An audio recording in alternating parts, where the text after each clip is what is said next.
Ассалаумағалейкум, құрметті көрермен, сіздермен мен Самат Серікбай, Виза Эксперт, Ала Виза компаниясының негізін қалаушы. Бүгін біздегі кезекті подкастымыз Америка мемлекеті жайлы болмақ. Бүгін бізде қонақта Елдос бауырымыз, бүкіл Қазақстан танитын, білетін Витаман Уммет компанияларының негізін қалаушы. Елеге, рахмет. Қош келдің. Өзің жайлы біздің көрермендерге таныстыра кетсең. Есім Елдос болады, жасым 30-да. Үйленгем, бір қызым бар. Қызым сол как раз Америкада дүниеге келді. Бүгін сол туралы бүгін азын аулақ әңгіме айтамыз. Сұрақтарымыздың барлығы сол Америка жайлы болмақ. Жақында ғана вообще Америка деген андай бір ойда жоқ болған саяхат болды біз үшін. Негізі былай мида жүрді. Осы 25-ші жылы Америкаға барамыз деген план болған.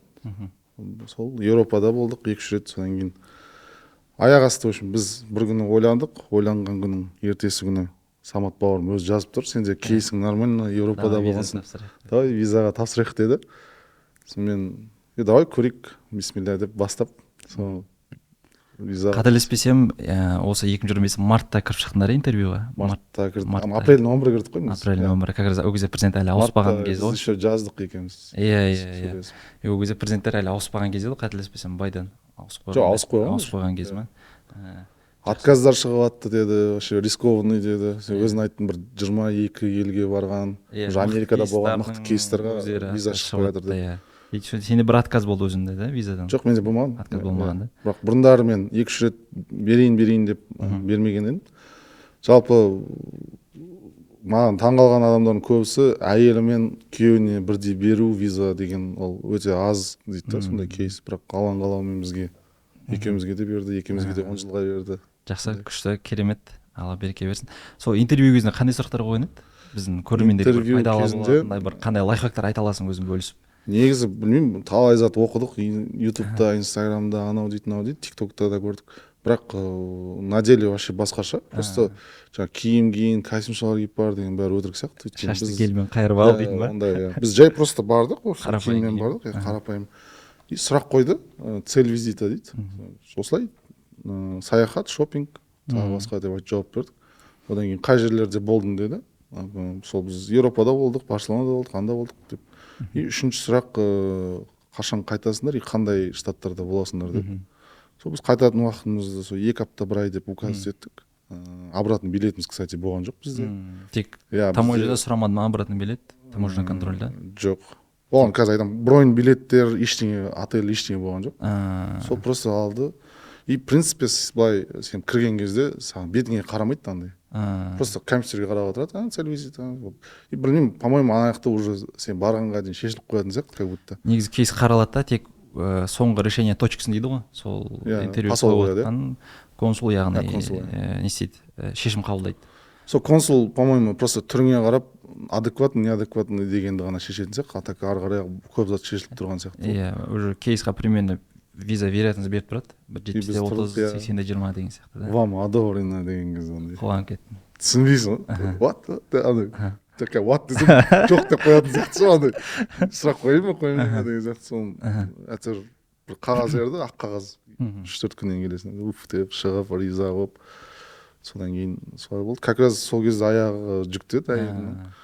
И бізде андай бір сояқта барып дүниеге баламызды алып келеміз деген ондай ой болмаған. Ол виза алғаннан кейін пайда болған идея ма әлде? Визаға дейінгі виза шықса, сол жаққа барып какой-то идея жүрді, бірақ осы неге тумасқа деген сияқты, неге жасамасқа. Ол идея қайдан туды? Bir жақындарың солай жасаған ба еді, әлде бір жақтан? Бізде Delta Club деген бар, өзіміздің кәсіпкерлердің клубы. Сол жерде 3-4 жігіт сондай кейстер бар да уже. Солай жасаған. Сосын мен сұрадым, Америкаға визаға подавать етейін деп жатырмын, если что шығып жатса, солай істеп жіберсек болады сияқты. Өйткені бізде мартта бізде, по-моему, 5-ші ма, 6-шы ай болады да. Апрельде виза алдыңдар? И бізде сентябрьде уже роды болу керек еді. Соған қарап тұрып, примерно кеп тұр ғой дедік та. Виза бар қолда. Виза бар қолда. Сонымен неге жасамасқа деп, сонымен виза ала салысымен жаңағы жігіттерге хабарласып, содан қалай дальше не істеу керек. Уже больница, докторлардың нөмірі, гостиницалардың нөмірі, аренда бәрін берді.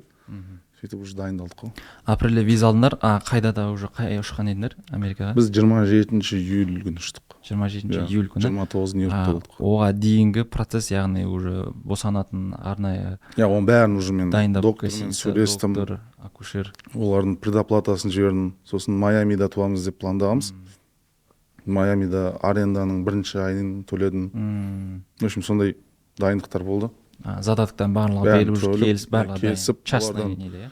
Кстати, жаңа сен айтып жатсың ғой, неде паспортный контрольда проблема болған жоқ па деп. Мен сол проблема болмас үшін заранее дайындалдық. Жаңа письмо алдық, что осындай врачқа баратырмыз, задаток төленді 12 мың. Кстати, роды $12,000. Босану $12,000, иә? Не кіреді екен сол $12,000? Просто естественно роды. И потом 2 күн сол жерде жатуы бар, тамағы бар, басқасы бар. Сол доктордың услугасы, соның бәрі $12,000. Потом, егер кесарево сечение дейді, болса, ол тағы да $2,000 қосылады, $14,000 болады. Сосын қызық болған кезде біз уже 1 июль күні маған обновление цены дейді да. Естественно, роды $15,000 дейді. И кесарево сечение $18,000 дейді ма, сондай ауысып кетеді, короче. Тура босанған сәтте, иә? Иә, мен сонымен ё-моё деп, что-то болмады деп, ладно деп. Ойда жоқ шығын. Шығын, иә. Сонымен жайт деп, хайыр деп дайындалып кеткенбіз. Солай. Неге посольствоға барған, то есть жаңа границаға келген кезде біз ойлағандай андай сұрақ болған жоқ. Ешқандай сұрақ болмады. How are you? Как раз ана бір индус па, бір кісі жігіт болды. Тоқтау келген, андай добрый да, сонымен деп. I'm excited деп, восхищен, андай воодушевленный болып тұрмын Америкаға келгеніме. Welcome деп, күшті андай.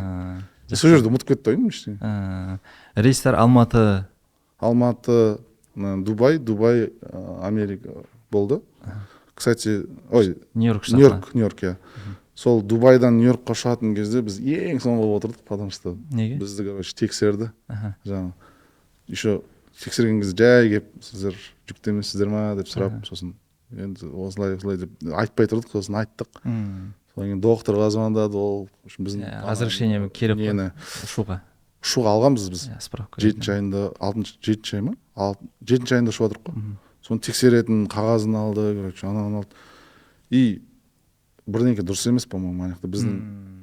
Ол справка, яғни Алматыдан алып кеттіңдер, иә? Иә, біздің, короче, частный, обычный поликлиникалар болды, государственный. Олар андай ешқандай проблема жоқ деп жазған да. Ал Америкаға или ұшуға өте маңызды сөз, типа ұшуға болады деген сөз керек та ана жерде. А олар андай бізде никаких патологий нет, жалоб нет деп жаза салады да. И мен айтамын да, ұшуға болады деп жазшы деп. Бізде болмайды, ондай. В общем, сол жерде қырылып сонымен. Әйтеуір отырғызды. Жоқ, сол кезде жасатқанбыз соны. Мен білдім, ұшу керек, ұшуға болады деген сөз керек екен. Бірақ сол кезде жасамай қойған, главврач поликлиникада. Ладно деп, бірдеңке болар деп барып ұшып. Соңында медик трубканы алмайды ғой. Қазақстанға звондаған кезде ма? Жоқ, ол, короче, Дубайдағы главный адам біреуге звондайды, короче, ол телефон алмайды. Ладно, өте беріңдерші дейді. Бір арнайы орындарға отырғызып еді ғой, терезеге емес па, бір аварийный сияқты. Аварийный отырғызбай ма сондай? Ондай, білмеймін, ондай, короче, бізде даже біз орын белгілеп үлгермедік, потому что ең соңғы кірдік қой. Вот алған қалауымен ең алдыңғы майсит дейді, аяқты созып отыратын. Сондай жерге, біз бизнес-класс алған жоқпыз, бірақ почти бизнес-класс сияқты жерде отырдық қой. Өйткені бос болып қалыпты, бәрі кіріп кетті, жаңаяқтар толды. Біз мына жер бос тұрғаннан кейін бізді сол жерге отырғызды. Тамаша. Енді бір Америка штаттарына бірінші саяхат болды ғой, енді ұзақ мерзімге бір қандай бір сезім, бір қобалжу болды ма, уже Алматы, Дубай сезілмеуі мүмкін. Енді Дубай, Нью-Йорк бір сезілуі мүмкін. Қонайын деп жатқан кезде, бір қала көрінген сәтте бір. Біз где-то бір 11 сағат ұштық қой енді Дубайдан Нью-Йоркқа. И уже жақындаған сайын уайымдайсың, қалай болады, не болады, мен сөйлесе алмаймын ғой деп. Обычно біз самолетқа отқан кезде жанында бір қазақ болады, біреулер болады, бүйтіп. Анда үйреніп қаласың, жанында қалайсың деп бірдеңке сөйлесіп аласың. И мына жерде бірінші рет, короче, бәрі шетел, бәрі бүкіл иностранец. Бәрі иностранец. Бір қазақ жоқ па? Енді қазақтар болған жер, бірақ біздің көзімізге көрінбеді ғой ана жерде. Түсінбейсің, мына жағын қарасың, индус, мына жағын қарасың, француз деген сияқты, англичанин деген сияқты. Уже сезілді анау вайб, атмосфера, что біз Нью-Йоркқа ұшып баратырмыз, уже адамдар такой несі де жақсы, андай интеллигентный адамдар, бір андай костюм шалбар киіп алған, оданке сондай күшті. Сол қондық, сол қонған кезде жаңағы паспорттың контрольді өттік, деп өттік, чемодандарымызда қазылар болған айтып. Тексермеді ма? Қазылар тексереді, анау мынау деп. Біз просто қағазды фольгаға орап сала салғанбыз. Ана жақтан шықпады сканерден. 4 қағазымыз өтті аман есен. Соған да қуандық, сөйтіп бардық. Досымыз күтіп алды. Америкада 10 жыл тұрып жатқан Азамат деген досым бар, кстати. Сәлем жолдап қояйын. Азаматқа рахмет деп қойды. Азамат сол Бостонда тұрады. Бостонмен. Ол Азаматта статус па, бір нәрсе бар ма еді? Ол уже бұйырса болған немесе. Бұйырса уже резидент, гражданин болады, құдай қаласа. Ол жігіт Бостонда тұрады, 300 километр Нью-Йорктан. Соны бізге келді машинамен. Бізді күтіп алды. Біз Нью-Йоркты арламай прямой Бостонға кетіп қалдық. Ең бірінші, бірақ қонған штат Нью-Йорк, но ары қарай Бостонға. Сразу Бостонға кетіп қалдық. Өйткені біз сол жақта аяқ жазып, жаңағы кішкене демалып. Азаматтың үйі тем более сол Бостонда. Иә. И жаңағы Гарвард бар, MIT бар, басқа сөйлерді аралау деген сияқты. Сосын барып Нью-Йоркқа келейік дедік та. Өйткені Нью-Йоркқа келсең ауыр болады деді сразу. Келдің и сразу Нью-Йорк деген. Қаланың вайбы, анау суета. Түсіну қиын болады Американы деп. В общем, жаңағы Азамат өзі четкий графиктар сызып қойған бізге реттеп ше. Осылай дұрыс болады, былай дұрыс болады деп маршруттар сызып берді.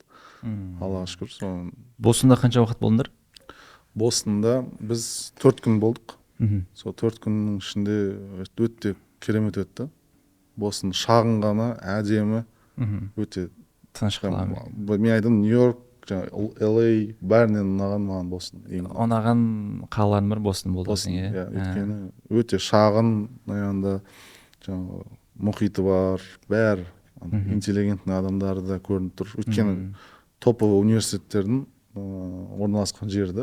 Сол универлер жыры айтпашың, стористарынан, рилстарынан көрдік. Сонда кез келген адамды кіргізе бере ме ол жақта, соған таңғалдықтандай. Второй адам келіп, турист ретінде кіріп көріп кете бере ме, қалай болады, сол алдына жазылу керек па, рұқсат алу керек па? Білмеймін, ол жағын, может жазылу керек, может Азамат оның бәрін ұйымдастырып қойған болу керек болады. Білмеймін, бірақ біз барған кезде есік ашық тұрды, кіре бердік біз. Сонымен ішінде жүрдік.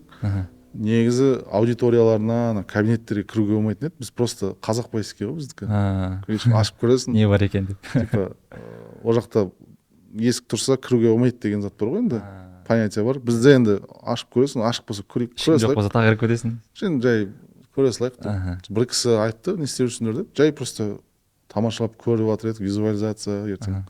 Түсіп кетсек ба, баламызды өзімізді түсіп қаламыз мүмкін десек, андай не да? Не істеп жүрсіңдер, шығыңдар деп андай тәтешік бар. Біздің анау бір мектептегі охранниктер проходной двор ма деп сондай. Ондай жоқ. Күшті қарсы алып, ана біздің немізді көріп, деп тамаша деп сөйтіп. Жалпы енді Америка саранда бір эмоциональный киноларында да көрсетеді. Иә, вообще күшті эмоцияларды беретін. Жаңа өзің айтып қалдың, американдық мықты топ универлар Бостонда орналасқан деп. Сол универлардан бізге өзіңе түйіп алатындай бір қандай бір инсайттар өзіңе байқадың? Енді Гарвард деген ең мықты университет, вообще основация етілген жылы 1836 ма или 1636 ма, сондай. Мен ойлаймын, не болып жатыр деп, біз қазақ хандығы енді құрылып, сәл бүйтіп басымыз қосылып, қазақ үйде тұрып жүрген кезде универ ашылып, факультет білім беру басталып кеткен. И Гарвард енді өзі атайтып тұр, бүкіл атақты мықты деген Нобелевский сыйлық. Кейбір президенттерді оқып шыққан қателеспесем, иә? По-моему, иә. Кеннеди оқыған. Мен әйтеуір сторисқа салғанда күшті нелер информация салып, ұмытып қалдым. Но бірақ, в общем, Американың қазіргі Америка болып тұрғанын прорыв жасаған адамдар сол Гарвардты бітірген. Ол жақтағы оқытудың да әдістемелері басқаша. Біздегідей бір жаттанды оқу или бір нәрсені үйреніп жаттап алу деген емес. Ол жерде адамға еркіндік береді, өмір, сен әлемді өзгертесің деген сияқты шабытпен, сен әлемді бағындырасың деген сияқты мотивациямен и новый заттар шығарды. Бір затқа басқаша углмен қарау деген сияқты. Сондай. Енді бір естуімше біздің қазір Каспийдің разработчик айтишниктары сол MIT-ді бітірген. Ламтадзе Гарвардты бітірген. Иә, студенттер құрған деп естігем енді. Нақтысын білмедім. Негізі Михаил Ламтадзе өзі основатель ғой, жаңағы Каспийдің. Сол Гарвардты бітірген.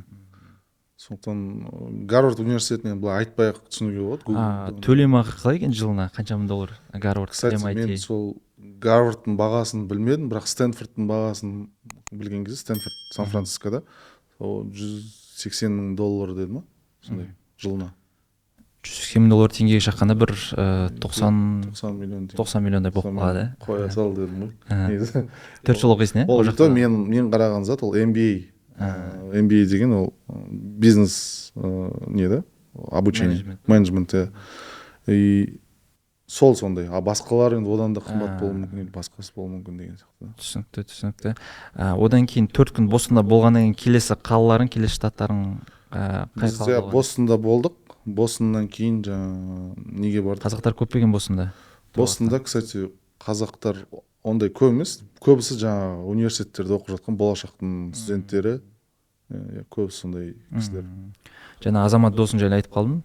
Ол жақта кәсіп жасайды деді, иә, ол жігіт әртүрлі үйге керекті техникаларды, жаңағыдай үйдің шаруаларындағы дүниелерді жөндеумен айналысады. Өзінің компаниясы бар, өзінің қол астында жаңа техниктары бар. Уже кішігірім кәсіп ашып компания. Фреон құйып кету, жаңа бұзылып қалса жөндеп кету деген сияқты. Иә, ол басында өзі істеген, кейін уже команда жинап, қазір қол астында 6-7 адамы бар. Мен таңғалдым, значит болады екен ғой деп, Америкада да бизнес ашуға. Енді ол жақта аудитория үлкен. 330 миллион адам бар.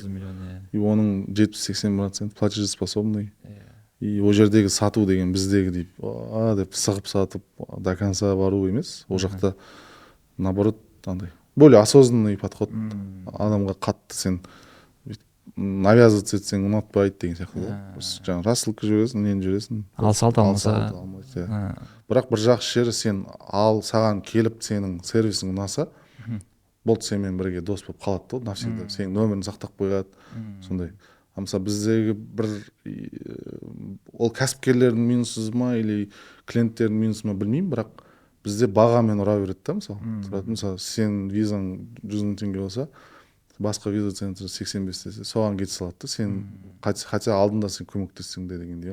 Бұл жерде кәсіпкердің баға қарамайды, баға дегенде емес, мәселе ана ценность, сол бір рет көрсетті, уже доверие соған қатты мән береді да. И бұл жерде кәсіпкердің де минусы деп ойлаймын. Кәсіпкер просто бағамен бір рет нетеді да, ары қарай ценность бермейді. Клиентына ценность түсінбейді, содан кейін бағамен ғана салыстырады дегендей да. Менің ойымша сол кәсіпкердің нәрсе деп ойлаймын деген. Жақсы, күшті. Мен үшін өзімде бір напоминание бір не болды. Сол Американың бизнесі, Американың қалай кәсіп жасайды екен американцы, сол жағын айта кетсең бір. Мен даже жүрдім, қараймын, жерге кіресің, аптекаға кіресің, 1905 жылы создаваться етілген дейді, мысалы. Бір мороженое сататын жерге бардық, 1800 жылы дейді. Ойла, содан бері қанша жылдардан бері келеді. Одан бір сторисынан көріп қалдық, бір мороженое мен кола дайындап жатты ма? Иә, ол Лексингтон деген Нью-Йорктағы көшеде старый формат, Кока-коланың сиропты бүйтіп шық-шық құяды да, соның үстіне газировка су құяды. Өзім, в общем, коланың ең бірінші формасы сол. Қазіргі коладан қалған айырмашылығы қалай екен? Сәл қышқылдау, бір қатты тәтті емес, қызық, андай необычно. Ұқсамайды деп келеді. Бірінші вкусы басқаша екен. Жақсы. Бостоннан кейін сендер уже Нью-Йоркқа бардыңдар, иә? Біз Нью-Йоркқа бардық. Машинамен келе жатқан кезде, қазір Нью-Йоркқа баратырмыз деген кезде бір андай нереально толқу болды іште. Нью-Йорк па, серьезно. Кинода ондай сырттан бүйтіп мостпен кіріп келе жатады ғой, қалалар көрінеді. Иә, сол уже шеті көрініп жатыр, мен жаңағыдай өзім байқадым, денемнен қазірдің өзінде көрініп, сразу денем тітіркеніп кетті да. Енді Нью-Йорк әлемнің астанасы деп айтып жатады көп жерлерде. Иә, сол ғой. И аяқта келсін, киноларың бар, нелерің бар. И вот, кстати, идеология жағында, мысалы Қазақстанда біз любой қаланы еске алатындай бір кинолар жасамайды екенбіз да. Мысалы Тараз туралы бір кино деген сияқты. Тараз деген кино шықты, бірақ ол прям есте қалмады да. Бірақ Нью-Йоркты бір туған жер сияқты беріп тастағанбыз ғой. Бала күннен көрдің да, один доманы көрдің, ананы көрдің, мынаны көрдің. И ана сен өзіңнің родной городың да, сары таксилар. Уже сен, мысалы, қазір білесің, полицейский машина қандай бізде Алматыда. Білмейсің да. Ауыса береді ғой. Ауысқанда да бір көк есіме түседі, көк түсті. Иә, ол өйткені саған больше қорқынышпен ассоциируется да, сталып қаласың ба, ананы. Сөйтіп көресің да, бірақ киноларда оны агитировать етпейді да. Ал сен американский киноларда қарасаң, статус қылып тастаған ғой полицияның өзін. NIPD деп тұрады, Нью-Йорк Police Department деген NIPD. Ол жаңағы Человек-паугында да бар, жаңағы Марвелдың Мстительдерінде барлығында. Қара түсті, көк түс ме оларда да? Көк, қара ол Лос-Анджелесте. Әр штаттың өзінің машиналары әртүрлі. Вот видишь, сенде ассоциация бар. Ол LA-дің машиналары қара, полициялары. Вообще сол полицияның өзі статус қылып жіберген ғой. Адамдар барып суретке түседі. Мен өзім жұма намазға барған кезде жанымда 2 полицейский тұр, солармен можно с вами сфотографироваться десем, деп құшақтап алып бүйтіп деп. Біздің ментор сияқты қарыншы бітпеген ондай емес пе екен? Енді ол жағынан енді өйтіп айтпай ақ қояйын, бірақ жалпы открытость та. Мен туған ағам гаишник та, өзі содан сұраймын да, саған келіп суретке түсем ма деп сұрап жатырмын да. Енді сұраса түсеміз ғой дейді. Бірақ суретке түсуден басқа ол жерде жұмыс көп қой, тұрамын ба деп қояды да. Ана жерде кішкене басқаша. Сондай формаларының өзі ерекше ғой андай. Иә, күшті. Упакованный, сырт көзге қарасаң. Биліктен бастап аяққа дейін әдемі көрінеді. Сол Нью-Йоркқа барған кездегі сол жаңа бірінші басталған кезде ана высоткалар көріне бастаған кезде жаңа өзің айтқандай мосттан кіріп бара жатқан кезде уже басқа сезім болды. Соны келе сап біз 5-й авеню 42-ші стрит деген. В общем, ол жақта былай авенюлармен бөлінген, 12 авеню и былай қарай жоқ 101-денке көше бар. И сол даунтаун, апстейт деп бөлінеді да. Ист-вест деп бөлінеді. И сол жерде бұл прям золотой середина дейді, 42-ші стрит пен 5-й авенюдің қиылысы. И сол жерден біз гостиница снимать еттік. Өйткені біз Нью-Йоркта прям қаламыз деген ой болған. 3 күн сол жерде болып, ары қарай дальше. Негізі тұрақталуға барайын деп жатқан штат қай штат еді? Негізі біздің план бойынша Нью-Йорк, Нью-Йорктан кейін Вашингтон, Вашингтоннан Атланта, Атлантадан Майами, сол Майамида жүріп, Майами может қайтар кезде LA арқылы қайтамыз деген сияқты пландар болған. Сонымен планның бәрі жайына қалды. Өйткені сол өзіміздің өміріміздегі ең маңызды сәт баланың дүниеге келуі, қызымыз Нью-Йоркта туылғысы келді. Сөйтіп біз 4 күн қыдырдық. 4 күн қыдырғаннан кейін жаңа жолдасымның жағдайы кішкене андай давлениесі көтерілді, сосын аяғы ысып кетті, енді 2 қабат болған кейін. Қойып барып тексерілейік деп барып, сол жерден гинеколог тауып тексерілген кезде бізді сразу жатқызып тастады больницаға. Өйткені ол жерде андай давление высокий, балаға қиын. Кислород жетпей қалуы мүмкін. Я енді неге алып келу керек баланы деді. Біз келіспей, и ана жерде, кстати, Доктор Хаус деген сериал көріп пе едің? Жоқ, көрмеген. Врачтардың сериалы ғой, прям сондай сценка болды. Келдік, біз жатырмыз, аяқта 8 адам келеді. Біреу главврач алдында тұрады, жанында помощниктер, ассистенттер, оның артында резиденттер, андай киініп и ағылшынша саған түсіндіріп жатыр. Бір адамға 8 адам келіп тұр ма? Енді андай команда ғой, ол бір осы сменаның командасы ғой, солар келеді и саған түсіндіріп жатады. Мы вас понимаем, это все, но ваше здоровье важнее для нас, здоровье ребенка, здоровье жены деп. Мен бүйтіп кино короче. Кино түсіріп тастауға болады десей, сол сценада. Сол ғой, мен ойланайын, давай ертеңге қалдырайық десем, завтра может быть уже поздно, сондай деп. В общем, қызық күндер болды. Сол жерде біз бір күн тағы ойлануға уақыт алдық. Сосын тағы жатырмыз. Бірақ негізі сендер келіскен ол Майамидегі не ғой? Иә, ол Майамида келіскен. Кстати, біз мына жаққа жаңа экстренно келгеннен кейін бізге экстренно страховка ашылды. Кстати, страховка бесплатно болды бізге. Енді тоже алған қалауымен солай болып қалды. Содан кейін ойда жоқта 4 күн Нью-Йоркта қыдырып қайтамыз деген бізде уже Нью-Йоркта тұрақтау керек болды. Мен, кстати, квартира іздеймін деймін. Квартира іздеудің өзі өте үлкен мәселе екен. Ол жақта алғаннан кейін минимум 1 жыл қаласың. 1 жылға төлеп тастау керек, иә? Жоқ, 1 жылға төлемейсің, 1 жыл қаласың, бірақ 3 оплата жасайсың. Ол жердегі минимум баға $2,5 мың, $2 мың болды енді. Біз білмеймін, может одан арзан бағалар да бар шығар. Кейін көрдік қой, біз енді келген адам ретінде бізге енді $2 мың да болады деген сияқты қарағанбыз. Сөйтіп, мысалы, $2,5 мың үй тапсаң, $2,5 мың бірінші айын төлейсің, $2,5 мың риэлторға төлейсің услугасына. Сөйтіп $2,5 мың депозит. Сөйтіп $7,5 мың төлеу керек болды да. 4 миллион деген кетті уже дейсің. И мен төлеген жоқпын сол. төлемедің. И мен айтамын, қалай бұлай болмайды ғой деп. И сөйтіп Алан қалаумен Нью-Йоркта біздің жолдасымның подругасы болып қалады. И солармен біз сол 4 күн қыдырдық қой, сол 4-ші күннің соңғы күні жай кездесіп чай ішкенбіз. И осындай Бруклинда тұрамыз деп айтты. Деп енді қатты мән бермеді. Біз енді қаламыз деген ойымызда да жоқ қой. Бізде осындай бір комнатамыз бар, бос деп сөйтіп айтып қалды. Сондай қалып қойды. И сосын біз больницаға түсеміз. Жаңағы больницаға түскеннен кейін варианттарды қараймын ғой, жаңағы еске түсіріп сөйтсем жаңағы достарымыз есімізге түседі да звондасақ, жаңағы больницадан 300 метр жерде ғой, прикинь. 300 метр жерде уже ана комната бос, давай сендерге босатып береміз, депозит ештеңе керек емес. Сол бір комнатаны, біз мына комнатада, сендер мына комнатада тұрасыңдар. Просто осындай деді. И то бағасы $1600 деген, ол өте арзан. Ішінде мастер спальный дейді ғой. Туалеті мен душы бірге, комната. Почти квартира, просто сыртқа шығып, жаңағы бірге общий тамақ ішеміз деген сияқты. Енді Америкада это нормально. Бізде Қазақстанда үйреніп қаламыз, 80 квадрат, 90 квадрат, 3 адам тұрып қонақ күтетін отдельный жер құр бос тұрады деген. Америкада ондай жоқ. Бос қалдырмайды. Любой жерді сдавать етіп, roommate деген понятие бар ғой. Roommate деген сөз сосед по комнате деген, ана сериалдарда, киноларда көп жерде айтылады. Оларды бірге тұру, бірге бөліп снимать ету деген нормально. Даже элементарно Чайнатаунда андай историяларды естідім. Түнгісімен мен күндізгісімен де істейтін бір адам бір койканы жалдайды да, короче. Анау тұрады, ұйқыға жұмысқа кеткен кезде анау жұмыстан келеді, ұйықтайды бір койкада. Енді өмір сүру қарқыны өте жоғары, анаяқта бір күн жұмыс істемесең аш қаласың деген нәрсе шынымен бар.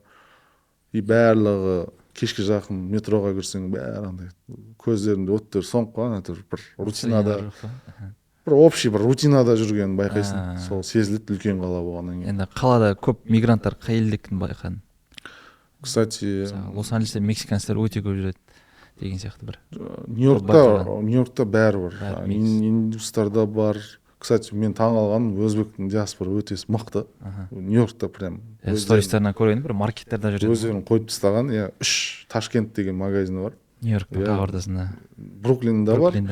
Бруклинда 2 бар, и Манхэттенда 1 бар да. И ішінде изобилие, жаңағы люля кебабың бар, анауың бар, шашлығың бар. И біз, в принципе, жаңағы, еще, кстати, біз жаңағы үй снимать еттім дедім ғой достарымызбен. И сол жерде 200 метр жерде жаңағы Ташкент деген магазин.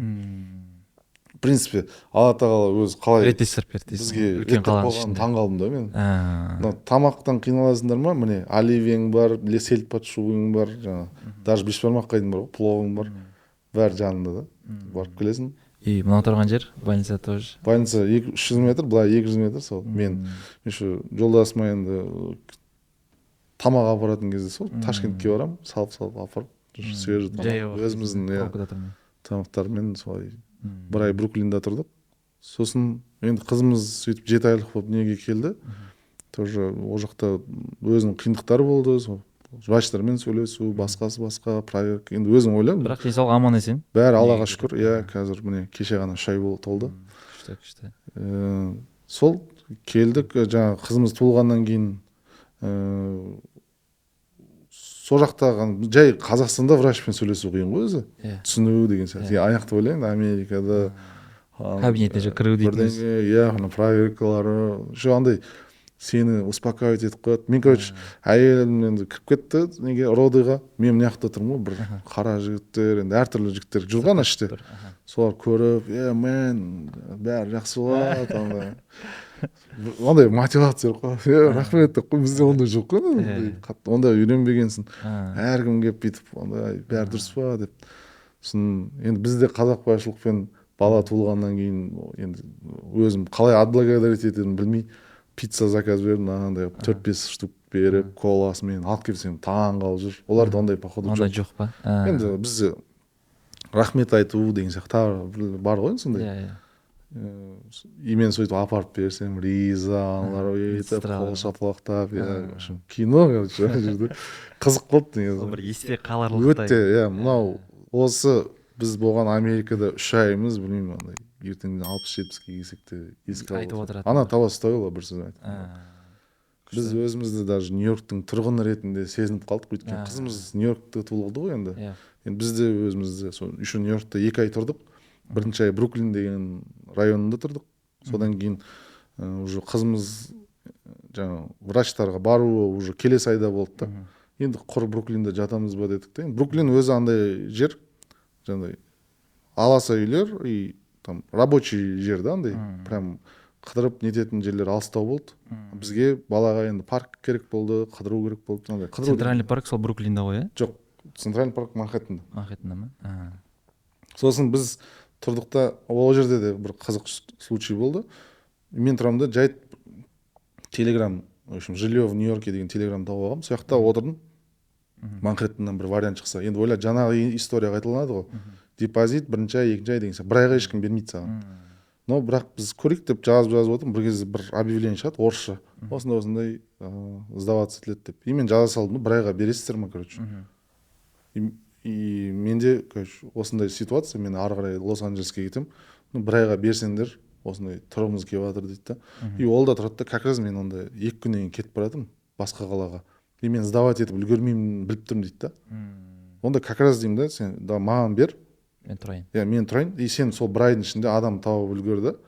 И мен көрсетіп отырамын сенің адамың сияқты. Сосын долгий срокқа ары қарай беріп жібересің дедім да. Өйткені оған да выгодно болып тұр. Бос тұрмайтындай. Бос тұрмайтындай деді. Ол да қуанып кетті, бізге де повезло болды. $3000 сымат еді, кстати. Жақсы, орыс кісі берді.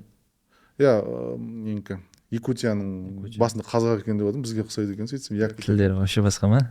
түрі енді братан деп қойсам, ассалаумағалейкум деп қоямын, сөйтсем ассалаумағалейкум болмайды екен ғой, басқа енді түрі қазақ болып тұр ғой. Якуттар түрлері ұқсайды қазақтарға. Иә, солардан $3000 сол жерді снимать еттік. Тоже керемет жерде, 3-ші авеню деген жаңағы ең күшті көше, 5-й авеню, енді біз естіп жүрген Fifth Saks Avenue деген бар ғой Есентайда. Сол Saks Five Avenue деген, сол Five Avenue Нью-Йорктағы авенюді айтып тұр да.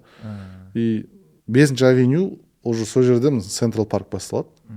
И біз 3-те тұрдық та, и ары қарай бүйтіп жаяу бара салатын. Сол күнде Централ паркке бардық. Ол жердегі атмосфера вообще бөлек. Бір ай Біраз кино еске түскен шығар ана паркты көріп. Сол сен үйден шығасың, пешеходтан бүйтіп жаңа қарап қалсаң үйлер, анау полицейский, пожарный машиналардың дауысы үзілмейді. Вертолет тұрады ғой. Иә, вертолеттер жүреді. Анау жаңа сиренаның дауысы вообще тоқтамайды. 24/7. Енді болады бір 5 минут сондайға ғана тоқтап қалады, и ана жерде постоянно шу, короче, сондай. Бір Нью-Йорктің өзіне қателеспесем бір 20 миллион ба адам тұрады деп естігемін. Солай өте көп. Бір Қазақстан, бір Нью-Йоркта тұр. Өте көп адам. Сол Централ паркта мен өзім форс-мажоры деген, миллиарды деген сериалдарды көргем көп. Сондай сериалдардың фанатымын. Сол жерде анау форс-мажорда Харви Спектр деген главный герой бар. Таңертең тұрады, Централ паркта жүгіреді да, сөйтіп бір жерден газетін алады. Сосын бір андай будка сияқтылар тұрады, дөңгелекпен, содан барып пончигін алады, кофе. Сөйтіп высоткаға үйіне көтеріледі. Костюм шалбарын киеді, жұмысына кетеді. Прям сол сол картиналар есімде да, ана сериалдағы. И серьезно, но кинода нені көрдің өмірде тура сол картина. Сол Централ паркта жүрміз ба деп қоясың. Өзім жүгіріп жүрмін ше. Андай арасында жүгірдім, пробежкалар жасап. Өйткені жүгірмеу невозможно, ана жақта неше түрлі адамдарды көресің, неше түрлі. И таңертең мысалы 5-те тұрсаң, бәрі жүгіріп жүреді. Бәрі анда спорт, не. И біздегідей Гуччи киіп алып көшеде жүру деген зат өте аз. Аяқта адамдар қатты киімге мән бермейді. Машинаға, үйге қатты мән бермейді. Аяқта больше сенің қай жерде жұмыс істейсің деп те сұрамайды ғой, мысалы. Сен менеджерсің ба, актерсің ба, маңызды емес. Чем увлекаешься деп сұрайды да. Сол өмірлік мақсатың қандай деген сияқты сұрақтар қояды.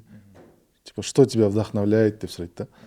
Қызық қашыр подход. Енді бізде Қазақстанда бір имуществомен немен бір не алады, деньги де сонымен. Мысалы тұрады да, немен визамен асасын табуға бола ма екен нормально деген қате сұрақтар да, мысалы. Қанша уақыт істеватсың, қанша чек жауып жатсың деген шығар ғой. Андай ол негізі личный сұрақтар, личный неге кетіп қалады, мысалы. Мен мысалы қанша, еще, кстати, мен Нью-Йоркта құр жүрмес үшін Meetup деген приложение скачать етіп алдым. Meetup деген сол жерде комьюнитилар әртүрлі, мысалы уақыттар белгілеп қояды. Мысалы кәсіпкерлер жиналады дейді, нетворкингтер болады дейді. И менде енді ой жоқ, $10 тұрады, төледім да. Подписка $10. Иә, қараймын, короче, осындай встреча бір барда дейді, или там. Сосын Централ парктағыларын қарадым. Централ паркта бір кәсіпкерлер жиналады екен, кім қарадым, бір мексиканец андай мындай. Сол барып отырдым. Тыңдадыңыз әңгімелерді. Дым сөйлей алмаймын, дым айта алмаймын, олар әңгімені жіберіп жатыр. Сосын Егер де сіздерде осы саланы үйреніп 1 миллион теңгеден жоғары табыс тапқыларыңыз келетін болса, біз командамызбен Visivo Expert дейтін мықты курс дайындап қойған болатынбыз. Осы саланы үйреніп, сіздерде ақша табыс таба аласыздар. Курс бойынша ақпарат астаға номер қалдырам, соған жазсаңыздар болады. Ал виза бойынша сұрақтарды менің жеке Instagram парақшама жазсаңыздар болады. Манхэттенге келдік, жаңа $3000 квартира снимать еттік. Бір айға. Ол жерде де сол удачно болып қалды, что біз Россияның азаматтарынан олар да кетіп барады асығып, солардан алдық. Олар депозитта, жаңа комиссияда ештеңе сұраған жоқ, сол $3000 төледік. Сол бір ай тұрған кезде саған адам тауып беруге көмектесем дедім да. Чаттарға сол объявление беріп қойдым. 3-4 қыз келді, біреусіне біз давать етіп беріп жүрдік. Ол да риза, біз де риза. Сонымен ойын ғой. Всегда біреуге бірдеңке сұрар алдында біреуге бір нәрсе бере алатындай қылып сөйлеу керек та. Сол кезде өмір негізі жеңілдейді. Екі жақта жеңіске жету керек. Даже Америка қарап тұрсаң, Америкада жүрсің, ойын жасай алмайсың ғой мықты. Бірақ жасадық та. Сондықтан өзіңнің отдающий екеніңді көрсетсең, жол ашылады, өз мүмкіндіктер келеді да. Солай біз үй алдық. Үйіміз сол 3-ші авеню дейді, 5-ші авенюда уже жаңа Централ парк басталады. Қызың дүниеге келгеннен кейін құжат жақтары қалай бұл, документ жақтары? Вот, кстати, сол құжат жақтары өте, бюрократия өте көп. Барасың, соңға барған сияқты, физически жүресің, толтырасың, потом очередке тұрасың, оны потом заявлениені тастап кетесің, оны почтамен күтесің, письмомен келеді, оны аласың, оны алып барасың деген сияқты, сондай заттар болды. В общем, кругом бегом 2 апта кетті ғой, ары бері жүруіме. Паспортты алу бар. 2 аптада уже қолыңа паспорт алдың, иә? Свидетельство о рождении алдық бірінші. Содан свидетельство о рождениеден кейін жаңағы social ID деген бар, бізде ГИИН сияқты, ол бірақ басқаша подходта жүреді. Жаңағы кредит скор дейді, жаңағы кредитті саған береді. Ол жақта, короче, сенің историяңа қарап сені определять етеді. Даже сені кейбір жерлерге кіргізбейді. Кредит скорыңа қарайды да. Сен аренда бермейді үй, жұмыс қалмайды деген сияқты да. Сондай social ID деген қағаз болды. Сосын үшіншісі, может мен дұрыс айтпай жатқан шығармын, мен білмеймін. Просто social ID не үшін керек екенін толком әлі түсінбедім. Әйтеуір алдық. И паспортты алдық сосын. Соңында тоже қызық паспорт алғанда да. Бір төлемдері бар ма екен, мысалы бізде тонна паспорт қосу үшін теңге төлейсің. Паспорт по-моему $200 болайын. Где-то 100 000 теңге. 110 000 теңге ма сондай. Бүгін Елдос өзінің паспорт алып кетіп көрсет. Ішін ашып көрсетпей ақ қояйық, просто. Мынау Қазақстандікі, бұл менің паспорт, мынау қызымның паспорты. Бағана ішін ашып көріп жатырық енді. Мына жерде ішін ашып қарасам, мынандай әртүрлі беттерінде күшті осындай. Жаңағыдай әр штаттың өзінің әдемі жерлерін сипаттап қойған, и төбесінде мынандай күшті цитаталар жазып қойған. Мынандай сен өмірге келгенде деген сияқты, мықтысың деген сияқты. Welcome деп. Жаңа ұстап көріп жатырық, яғни басқаша ма? Жоқ, екі бетін былайынан качествосы, сапасының өзі бір бөлек, и бастапқыда бір инструкция сияқты бір нелер жазып қойған ғой. Бұл паспорт енді Қазақстанда маркетинг, Қазақстанда түсініксіз зат болуы мүмкін бұл. Бірақ Америкада қаншама миллион адам осы паспортқа жету үшін неше түрлі жолдармен жүріп жатыр. Мексикадан секіріп өткендер бар, қан аяғы сынғандар неше түрлі. Енді сол жерде өліп кеткендер де бар. Білмеймін енді, бұл паспортты Америкада сұмдық енді бағалайды. Америкаға үшін ол өте. Бізде де бағалайды ол, бірақ енді біз көп білмегеннен кейін мен өзімде әлі бір құндылығын толық сезінбеймін. Бірақ іштей жасалынған ниет бұл не үшін туылды дейтін болсақ, қызымыз болашақта жаңағыдай айтқан MIT, Гарвард сияқты университеттерге льготалар бар түсуге. Грантта оқу, тегін оқу деген сияқты. Одан бөлек мектептер бар, медицинасы бар, басқасы бар. Одан кейін қаншама, по-моему, бір 5-6 мемлекетке ғана доступ жоқ ой, қалған әлемнің любой мемлекетіне. 195 елдің бір 188 ба? Бір 5-6-ға, сондай ақ мемлекет. И соған бәріне доступ бар, без визы кіре береді спокойно деген. Сол, бір сөзбен айтқанда, бір мүмкіндік былай ашыла қалады ғой. И бір жағынан еще бір қызық айта кететін болсақ, Қазақстаннан сен Америкаға жұмысқа баратын болсаң, біздің страна третьего мира сияқты болып есептелінеміз да. Біз под сокращению бірдеңке болса да, бізде не жалко деген сияқты да. Біз сондай типа зона рискада жүргендердің бірі боламын. Мысалы, сен даже маркетолог болып бір жерге барасың, и сен жақсы маркетолог болып тұрсаң да, мысалы, енді 2-3 маркетолог болып, біреу Германиянікі, біреу Австриянікі, біреу қазақстандық болса, қазақстандық кету вероятності бар деген сияқты бар да. Сосын қанша енді айтқанымен паспорттың силасы бар да. И ертең Американың гражданині болып, мысалы, шетелде жұмыс істейтін болса да, құқығы қорғалған, приоритеті жоғары болып тұрады да. Бірінші орын қойып тұрады. Көп жағынан, в общем, плюсы өте көп. Енді сол ниетімізге қарай Алла Тағала сол қызымызға сол мүмкіндіктердің бәрін жақсы түрде, пайдалы түрде, қайырлы түрде береді деп ойлаймын. Енді әртүрлі анау бар, мынау бар, Америкада дұрыс емес, ЛГБТ, анау мынау деген сияқтылар да бар. Дұрыс емес жағын көретіндері бар. Бірақ плюсын қарап тұрып, басқа жағы негізі жаман нәрсенің бәрі Қазақстанда да бар, басқа жерде де бар. Яғни өмірге сен көзқарасың қалай, сен соны көресің деген сияқты нәрселер бар. Біз мүмкіндік жағын қарап тұрып, сондай ниетпен дүниеге қызымызды сол жақта алып келді шештік. Бір бұл қағаз, әшейін мынау да қағаз, мен бір прям Қазақстан сатып кеттік деп айтпаймын. Қызымызды барынша дәстүрге сай, елімізді, жерімізді сүйетіндей қылдырып тәрбиелейміз деп нық айта аламын. Өйткені өзім патриотпын, өзім елімді жақсы көремін, еліме пайдам тисе деп ойлаймын. Содан кейін шетелге кетіп қалғандардың көбісін андай, олар шетелде деген сияқты айтады, бірақ на самом деле мен көрген шетелдегі қазақтардың қаншамасы тапқан табысының үлкен частын Қазақстанға жіберіп жатыр да. Қазақстаннан үй алып жатыр, Қазақстаннан машина алып жатыр, туған туысқанға көмектесіп жатыр.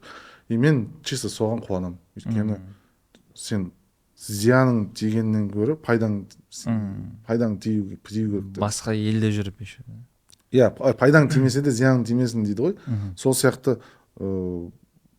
ол шет елдерде жүргені, ол біздің еліміздің лицосы болып жүр. О жаққа барған азаматтардың көбісі образованный, көбісі білімді азаматтар. И мен қуанам. И наоборот жақсы ғой. Сондай азаматтарымыз білімін алып келіп, бір көбісі қалып қойып жатқандар бар, бірақ көбісі елге оралғысы келеді. Просто елде жақсы мүмкіндіктер берілсе, көбісі қайтқысы келеді. Көбісі сондай мүмкіндіктер, сондай жаңа оқып жатқан білімі, мысалы, кейбіреулер кибербезопасность деген сияқты заттарды оқып жатыр да, мықты мысалы, астрономия деген заттарды оқып жатыр. Бірақ келсе мұнда жұмыс жоқ та. Или сен научный центрге барасың, уақытта 100 мың зарплата деген сияқты. И оған мүмкіндіктер ашылса, үлкен ашылса, талай талантты азаматтар менің ойымша Қазақстанға келеді деп ойлаймын. Сондықтан солардың қайтуына осында жақсы мүмкіндіктер жасау керек.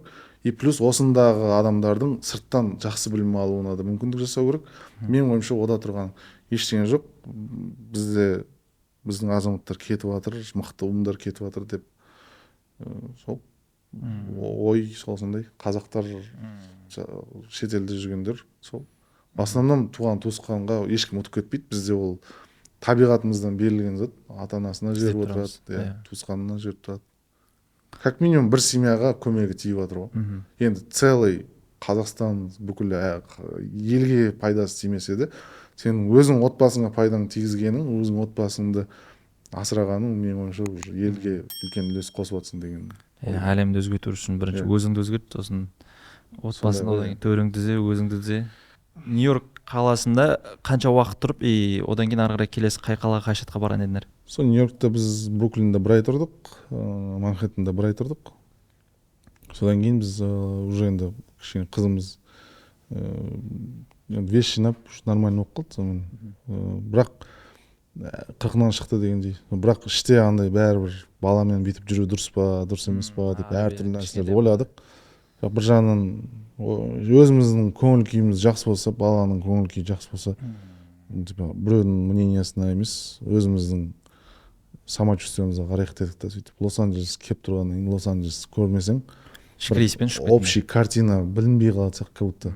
Ана Нью-Йоркпен судить етіп кетіп қалсаң, Американ болмай қалады да, өйткені LA-дің өзінің вайбы бар деді. Сөйтіп ішкі рейспен 6 сағат 6 сағат пе Нью-Йорк пен LA-ның арасы 6 сағат ұшу.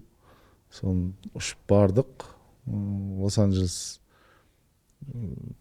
по-моему жақындап бір 45 минут жақындағаннан бастап светтер жанып бастады. Әлі ұшып келатыр, сөйтсем дәу қала екен. Ауыл ғой, ауыл сияқты дегенде. Ауыл дегенде қалай? Жері болғаннан кейін ауыл сияқты болып көрінді да. Былай керісінше былай қарай жайылған ғой, Нью-Йорктен. Анау енді кілең нелер ғой, коттедж, жер үй, сондай үйлер болғаннан кейін анау кете берген ғой. И нереально үлкен екен. Біз даже жаңа машина арендаға алып бір жерден бір жерге барып қайтайық деп, мысалы даунтаунға барайық деп, Голливудтан десең 21 миль деп тұрады. 21 мильден айналдырсаң 30 километр деген сияқты. 30 километр деген сияқты. Сол ана жақтан ана жаққа 30. Бірақ бәрібір сол ненің іші да. Мен өзім Лос-Анджелесті шыны керек толық түсінбедім ше. Ана Санта-Моника деген Лос-Анджелеске кіре ма, кірмей ма, или Лос-Анджелес деген не екенін қатты түсінбедім. Но бірақ ана жақта Голливуд бөлек, ана бөлек, мына бөлек, сол ішінде әртүрлі райондар бөлінеді екен. Ана бір стористардан тағы көрдім, мен аңдып отырдық қой сендер стористарын былайша айтқан кезде реакция қалдырып. Бір көшелер жүрдіңдер ғой, бір тып-тыныш бір. Именно сен бір түсірдің, трассаларын қараңдаршы деп бір. Сол қай район болды? Лос-Анджелесте болдым, қателеспесем. Иә, Лос-Анджелесте өзі жаңа Голливуд жақта Беверли-Хиллз деген район бар. Беверли-Хиллз деген пальмалар тұрады ғой. Кілең жер үйлер бірақ. Заборға қоршамаған, короче. Голливудтың жұлдыздары, әншілер, сондай байлар, миллионерлер тұрады. Ана үйлерді айта алмаймын мен.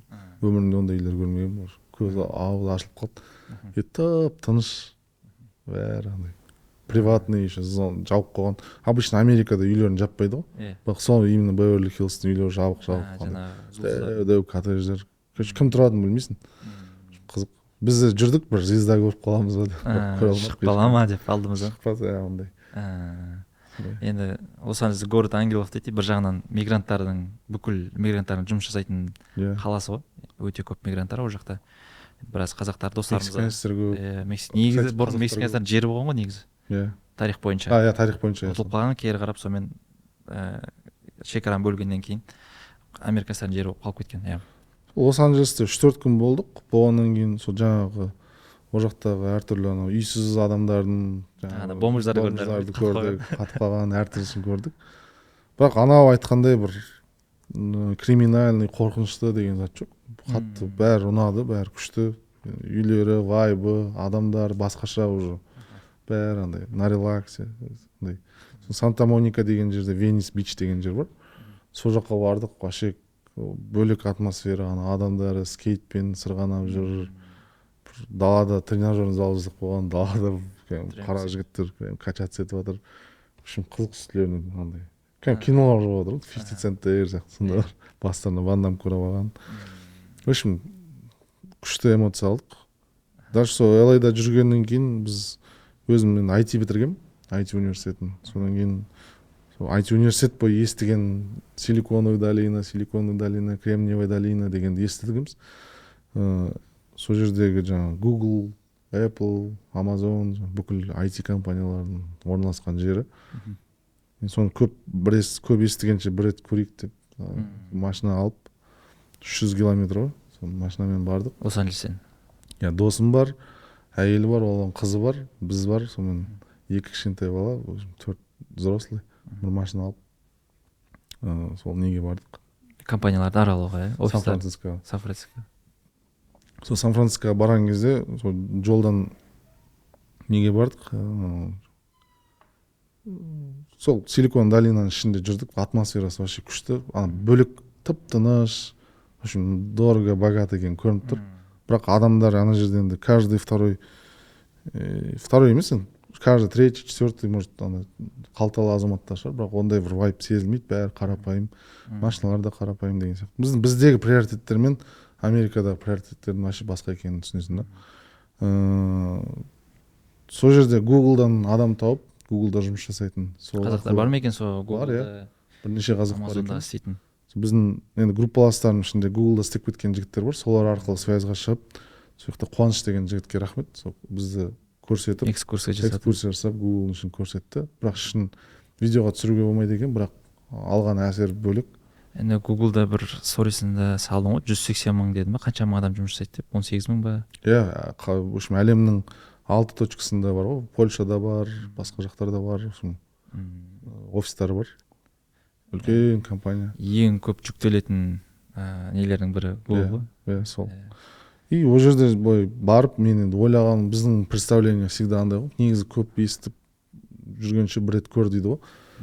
Мен ойлағанмын, ұшып жатыр, адамдар уже очкимен жүр, сондай деп елестетесің ғой енді Google дегенге. Жоқ, сол біз сияқты қарапайым адамдар. Даже ана жерде кейбір программисттерге қарайсың, қарапайым киініп алған, барлығы сол. Бізде де IT компания бар, біздегі сол жұмыс. Кейде даже кейбір IT компаниялардың біздің офистар күшті ма деп қаласың. Біз өйткені соған қатты мән береміз ғой. Мен бір кішкентай үйде болдым. Сол жерде бір атын ұмытып қалдым, бір стартап, миллионный стартап сол жерде жасалған деп. Ананың ішін көрсең бір не сияқты андай. Қалай дейді? Гараж ғой. Мысалы даже Стив Джобстың өзі гаражда бастаған ғой. Сол сияқты кәдімгі гаражда жасап бастай береді. Сондай қызық атмосферасы.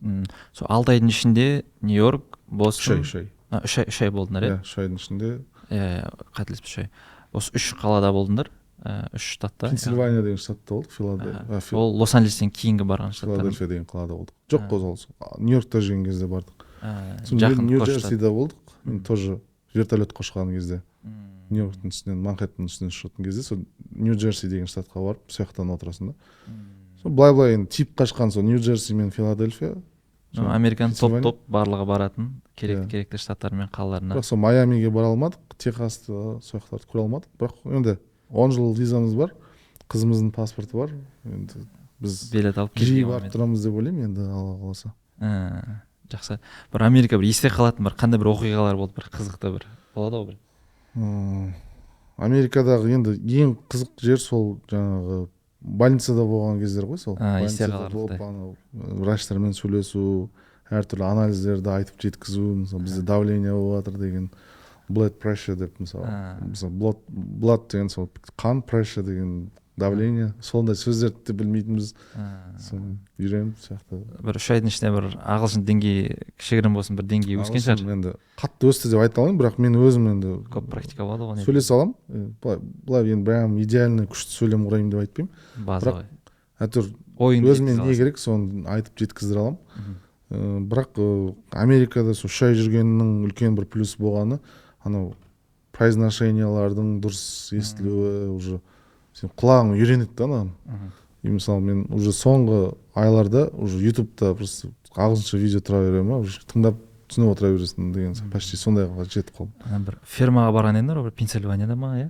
Или қай жақта? Фермаға да бардық. Қай жылдан бері істеп келе жатқан бір ферма деп әйтеуір. Атын ұмытқан, Wilson Farm деген, ол неде, Бостондағы ферма.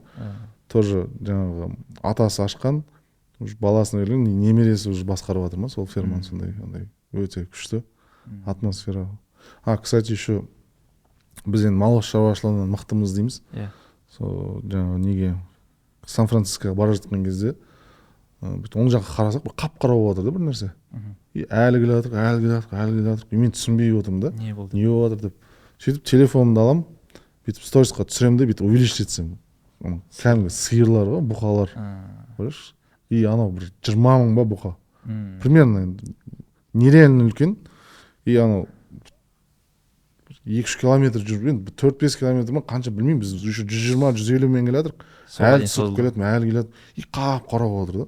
Сөйтіп увеличить етсем, просто бір-біріне жақын тұрған бұқалар екен да. И сондай далада өсіре береді.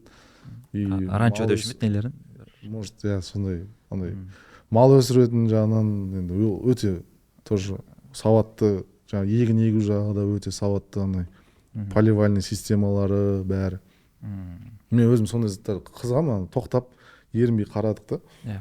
Сондай жасап отқандарына бізде енді көп затты айтамыз, бізден қалған мал бағу деген сияқты, бірақ бізден де жақсы нелер бар екен. Осы недавно тоже бір сторис көргем, Қытайда конюшня, многоэтажный үй қылып, сыртын стеклянный да, сыртынан қарасаң конюшня деп атпайтын.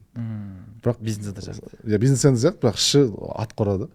Сондайларды да көрген кезде біз что-то уже қай моментте не нәрсе дұрыс жасамадық, не өткізіп алдық деген, вроде аттың құлағында ойнағанбыз, сондаймыз деп айтамыз енді. Енді заман дамып жатыр, біз қазақтар сол отырып қалмау керекпіз, заманға сай даму керекпіз деп ойлаймын. Әйтпесе біз дана халықпыз, дара халықпыз дейміз, соны дана даралығымызды сол көрсету керекпіз деп ойлаймын.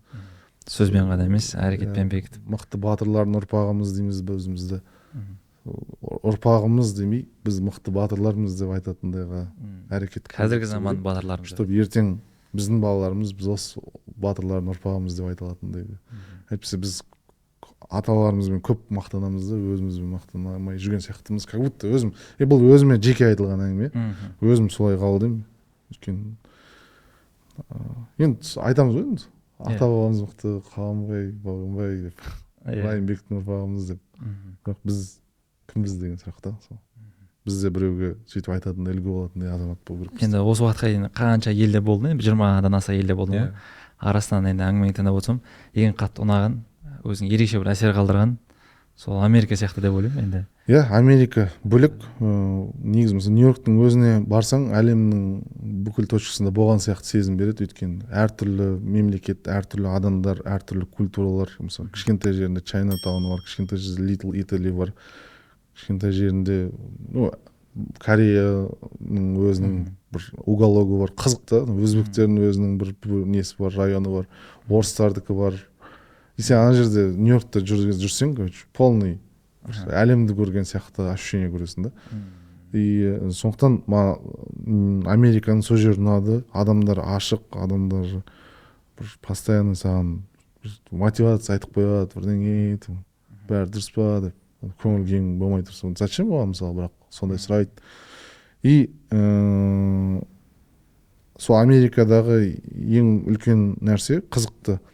Сен өзіңді бөлек сезінбейсің, потому что ол жерде бір осы доминирующий ұлт жоқ та. Мысалы Японияға барсаң, японецтер түсіну үшін сен олардың культурасына вникать етесің деген сияқты.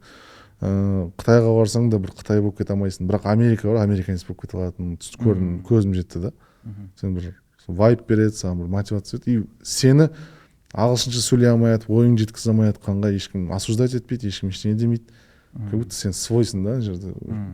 Сам по себе жүресің. Былайша айтқанда понятие мүлдем бөлек қой.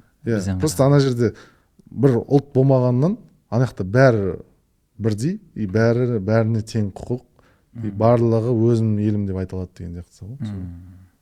Жақсы, түсінікті. Алтындай уақыттарыңды бөліп, осы подкастымызға келіп, түсіп, біздің көрермендерге, оқырмандарыңа осындай өзінің үйренген, түйген ақпараттармен бөліскен көптен көп рахмет. Біз енді әрбір қонағымыздан және де өзімізден беретін көрермендеріңізге сыйлығымыз бар. Енді біз былай келсек, осы подкастымызды соңына дейін көріп, жақсы комментарий жазып, лайк басып және Елдосқа және маған Instagram парақшама тіркелген 4 адамға біз сыйлық береміз. Ол 2 адамға біз Америка штаттарына тегін виза жасап беретін боламыз. Керемет сыйлық қой, мынау. Араларыңыздан таңдап алатын боламыз, яғни өзіміздің 150 мың теңге тұратын 2 адамға, яғни 300 мың теңгелік услугамызды тегін көрсететін боламыз. Бізде Елдос адамның денсаулығына байланысты саламен айналысады. Витаминдер, баттар, енді барлықтарыңыз білетіндей. Курс тағайындайық, 2 курс тоже. Витаман және Умет компаниясы. Егер әйел адамдар жеңген болса, бізде коллагеніміз бар, басқалар бар. Солардан бір курс тағайындап берейік. Егер ер азаматтар жеңген болса, жаңағы Витаман компаниясынан бір курс. Құрметті көрермендер, түсінікті болды деп ойлаймын. Біздің компаниямыздан 2 тегін виза, ал Елдостың атынан 2 тегін курс бат витамині. Ер адам болса, ер адамдарға арналған, әйел адам болса, әйел адамдарға арналған арнайы коллагендер. Жалпы мен бірінші подкастым болып тұр. Кейбір жерде информациялар дұрыс кетпей қалуы мүмкін, енді тексеріп көресіздер. Мен өзім де Америкаға бірінші рет бардым. Бір жерлерді қате айту мүмкін. Бірақ жалпы оймен бөлісу ниет болды. Алған ощущениемен, алған эмоциямен бөлісу болды. Сондықтан сіздерге пайдалы болды деген ойдамыз. Сол Американы көру сіздерге де бұйырсын. Оны әр азамат, әр қазаққа, әр адамға көру керек деп ойлаймын. Себебі Американы көрген кезде шектеу ашылады. Жоқ екенін түсінесің. Жоқ. И бір мүмкіндіктерді де ашылады. Бір басқаша өмірге көзқарас өзгереді деген сияқты. Жалпы әлемді тану керек, әлемді көру керек. Егер әлемді танып көріп білем десеңіздер, виза керек болады, ал виза үшін Саматқа хабарлассаңыздар болады. Құрметті көрермендер, яғни ол жаңағы сыйлықтарды алу өте оңай. Тек сіздер маған және Елдосқа подписан болуларыңыз керексіздер. Бүкіл постқа яғни комментарий қалдырудың қажет жоқ. Осы яғни біздің қазіргі түсірген подкаст салатын болады YouTube каналымызға. Сол жақтан араларыңыздан 4 адамды рандомда таңдайтын боламыз. Арасынан 2 адамды сен таңдайтын боласың, өзіңе ұнаған комментарийді. Екеуін мен таңдайтын боламын. Сөйтіп белгілеп Instagram парақшамызға жеңімпазды яғни айтып тағайындап уәде етілген сыйлықтарымызды беретін боламыз. Осымен тәмам. Баршаларыңызға рахмет. Құрметті көрермендер, алдағы уақытта қызықты подкасттарымыз сіздерге бөлісетін боламыз. Келесі қай мемлекет жайлы түсіру жайлы өздеріңіз ойларыңызды комментарийға жаза кетіңіздер. Сіздермен мен Самат Серікбай, Visible Expert, және де Елдос Танашев, Витаман Уммет компаниясының негізін қалаушы.